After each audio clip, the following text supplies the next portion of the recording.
The flight attendant's voice thundered through the first-class cabin. I said this is not your seat. Please return to economy immediately." Everyone turned. A tall, regal black woman in a snow-white suit, calm but unmistakably powerful in presence, stood motionless. Her eyes scanned the room of shocked and uncomfortable passengers, some shifting awkwardly in their plush seats, others pretending to be absorbed in their phones. Before we continue, if you are watching our video for the first time, please bless and support us by hitting that subscribe button, turn on your notification bell to get notified for more, stay tuned till the end of this video, there is a little package for you, share to friends and loved ones who love respect and justice no matter the cost. Where are you watching from? Please tell us in the comments. We love seeing how far our story travels and also to send you hugs too. To our constant viewers, our lovely commenters, and subscribers, thank you for being part of our growth from AB Inicio. Please don't make this difficult, the attendant added, now flanked by a male colleague and a uniformed air marshal.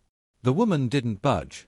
Her voice, when she finally spoke, was low but firm. This ticket is for seat 1A. First class. The attendant scoffed. This ticket must be a mistake. First class is exclusive. Please don't force us to call security. A ripple of murmurs followed. She must be bluffing. Did she sneak in here? She probably found that ticket on the floor. It wasn't the words, but the tone, sharp with assumption, polished with quiet prejudice. Moments later, a heavy-set supervisor appeared, tapping into a tablet. He didn't speak to the woman. Instead, he turned to the attendant. "What's the issue?" "This woman," the attendant stressed, "claims she has a first-class ticket." The supervisor scanned the boarding pass. His face paled. "She does. She's in the right seat." The silence that followed was so dense you could hear the heartbeat of the aircraft. But it didn't end there. The flight was suddenly held for an additional 10 minutes. That's when chaos began to unravel. The captain, alerted of a first-class incident, came out.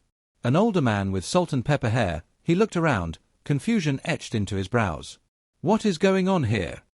The black woman reached into her leather tote. Calmly, she pulled out a slim folder. "Since we are here," she said smoothly, addressing no one and everyone at once, "let's clarify a few things. My name is Olivia Grant. I am the CEO and principal shareholder of Ventralink Aviation Holdings." The captain blinked. "Ventralink, we're owned by—" "Exactly," Olivia said, her voice velvet. "This airline. I own it." Gasps exploded across the aisle. The male flight attendant nearly dropped the beverage tray. The woman who had barked earlier took a step back, lips trembling. The supervisor opened his mouth, but no words came out. Olivia continued, flipping through the folder. "Every 3 months, I do a random inspection. Undercover. Today was your lucky draw." Chaos unfolded like wildfire. The purser arrived, pale and stuttering. Corporate called the cockpit directly. Phones buzzed in the hands of high-ranking crew members. 10 minutes later, the entire plane was grounded. Uniformed personnel escorted the offending flight crew off the plane, not the other way around. A PR manager arrived in a sweat, offering profuse apologies. But Olivia wasn't done. "Bring me the manifest," she said. "I want the names of every crew member on board, and I want recordings from the last 20 minutes pulled immediately."